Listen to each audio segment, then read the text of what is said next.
동사, 영어로는 verb라고 하는데 동사는 단어를 구분하는 종류 중에 하나예요. 사람도 어떤 사람은 여자, 어떤 사람은 남자, 어떤 사람은 한국인, 어떤 사람은 미국인 이렇게 사람을 세부 카테고리로 나눌 수 있는 것처럼 단어들도 세부 카테고리, 즉 종류별로 나눌 수가 있어요. 어떤 단어들은 명사, 어떤 단어들은 동사, 어떤 단어들은 형용사 등등 단어들도 종류가 다 달라요. 움직일 동자에 글 사자를 사용하는데 움직임을 나타내는 단어라는 뜻이겠죠. 그래서 이 동사에 들어가는 동은 행동, 동작, 운동 할 때 들어가는 같은 동이에요.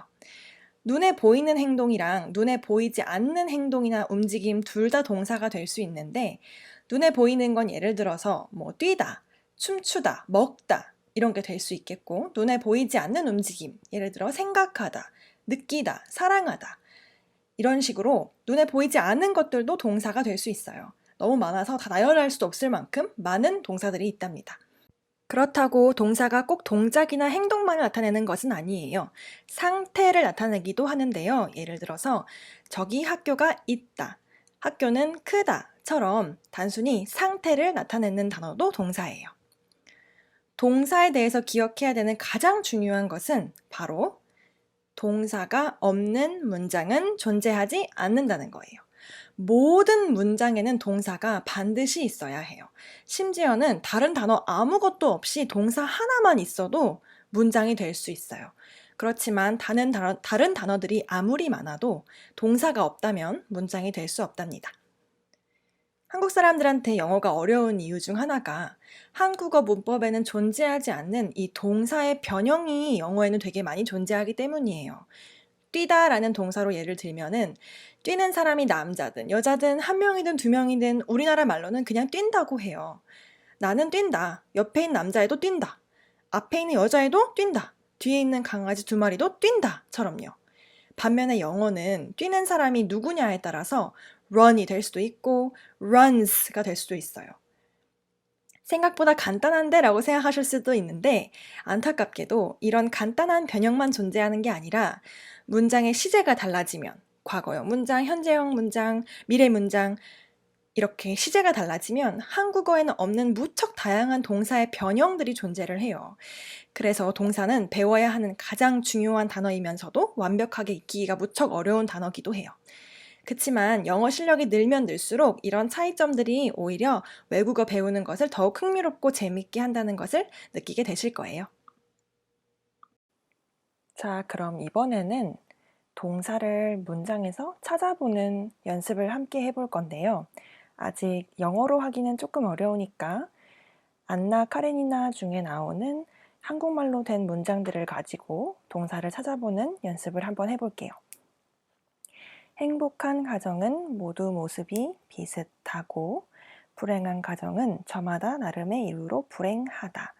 앞서 말씀드린 것처럼 행동이나 움직임만 동사가 아니라 이렇게 상태를 나타내는 비슷한 상태, 불행한 상태를 나타내는 이 부분도 동사라고 할 수 있어요. 오블론스키의 집은 모든 것이 뒤죽박죽이었다. 이것도 상태를 나타내는 동사고 아내는 남편이 전에 자기 집에 가정교사로 있던 프랑스 여자와 바람이 난 것을 알아차리고도 동사입니다. 알아차렸다는 눈에 보이지 않는 움직임, 행동이죠. 남편에게 더 이상 한 집에서 살 수 없다고 선언했다는 눈에 보이는, 선언하다는 눈에 보이는 동사고요. 이런 상황이 벌써 사흘째 이어진다도 동사입니다. 당사자인 부부뿐만 아니라 다른 가족과 하인들까지 못 견디게 괴로웠다. 또 괴롭다도 상태죠. 가족과 하인들은 모두 오블론스키 부부가 함께 사는 것이 무의미하다고 느꼈다. 느끼는 것도 아까 위에서 말씀드린 눈에 보이지 않는 동사고요. 심지어 여인숙에서 우연히 만난 사람들도 오블론스키가의 부부, 가족, 하인들보다는 사이가 더 좋을 것이라고 그들은 생각했다. think. 아주 흔한 동사입니다. 아내는 자기 방에서 한 발짝도 나오지 않다도 나오다에 부정하는 동사입니다. 나오지 않았다. 남편은 사흘째 집에 들어오지 않았다. 이것도 마찬가지로 들어오다의 부정인 들어오지 않았다 동사입니다. 한 가지 말씀드리고 싶은 것은 제가 이번에 설명할 때는 어떤 거는 상태를 나타내는 동사, 어떤 거는 눈에 보이는 움직임, 어떤 거는 눈에 보이지 않는 움직임, 이런 구분을 지었었는데 실제로 그 동사들을 다 유형마다 구분을 지으실 필요는 없어요. 다만 보통 동사라고 하면 이렇게 어떤 춤추다, 달리다와 같이 명확하게 움직이는 것들만 동사라고 생각하시는 경향이 있어서 단순히 눈에 보이는 움직임뿐만 아니라 이렇게 상태나 어떤 눈에 보이지 않는 그런 단어들도 동사들도 다 동사라는 것을 말씀드리고 싶었어요. 그리고 한 가지 궁금하실 수 있는데 예를 들어서 바람이 난 것, 이것도 동사 아니냐라고 말씀하실 수 있는데 뭐뭐한 것이라고 되는 순간 동사가 아니라 이제 명사가 되는데 이거는 나중에 다시 설명드리도록 하겠습니다.